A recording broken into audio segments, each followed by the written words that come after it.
Salut les gars, aujourd'hui on va parler de ce qui se passe dans notre cerveau.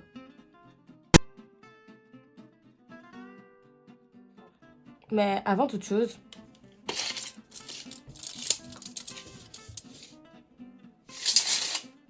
qu'est-ce qu'un biais cognitif? Un biais cognitif est une forme de pensée qui met en œuvre de manière systématique des distorsions dans le traitement de l'information. En fait, c'est comme un court-circuit qui va assurer les informations externes et internes afin de plus facilement analyser les situations données par rapport à notre vision du monde. Et il en existe des centaines, mais aujourd'hui, nous allons vous en montrer 3. L'effet génération est l'un des 3 effets pouvant influer la sensibilité d'une variable socio-démographique à la localisation d'une sous-population donnée dans le temps.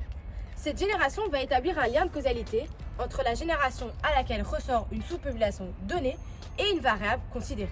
Laissez-moi vous illustrer ça avec un court exemple. Eh oui, très cher étudiant, vous n'êtes pas né à la bonne époque.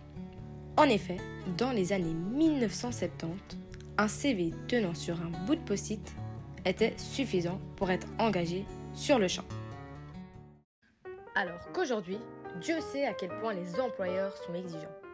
Votre CV a beau être aussi long qu'un marathon, il vous manquera toujours des qualifications. 1 hour later.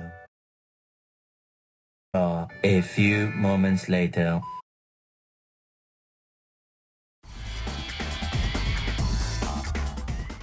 L'effet de l'Eco-Begon provient de Garrison Keillor et de son émission de radio A Prairie Home Companion, où il raconte l'histoire de son village natal, qui est bien sûr fictif. Ce village portait le nom de l'Eco-Begon. Les hommes y étaient beaux, les femmes y étaient fortes et les enfants y étaient plus intelligents que la moyenne. Regardez, l'effet de Lake a encore frappé. Ce type se croit fort, beau, musclé et pense soulever des haltères qui feraient trembler la terre. Alors qu'en réalité, il ne sait même pas soulever les haltères de son grand-père. Bref, laissons tomber ce bouffon. Parlons de la motivation extrinsèque.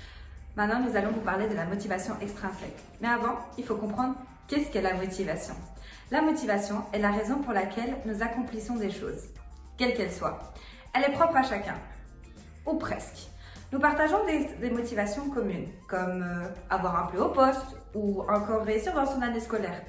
La motivation extrinsèque est quand une activité est réalisée pour une raison instrumentale, comme travailler dur pour avoir la nouvelle PS5. Merci d'avoir regardé sur la vidéo et j'espère que ça vous a éclairci sur le sujet. Oh, stop, t'as pas oublié un truc? Ah ouais, si vous êtes motivé, likez, commentez et bien sûr vous abonnez.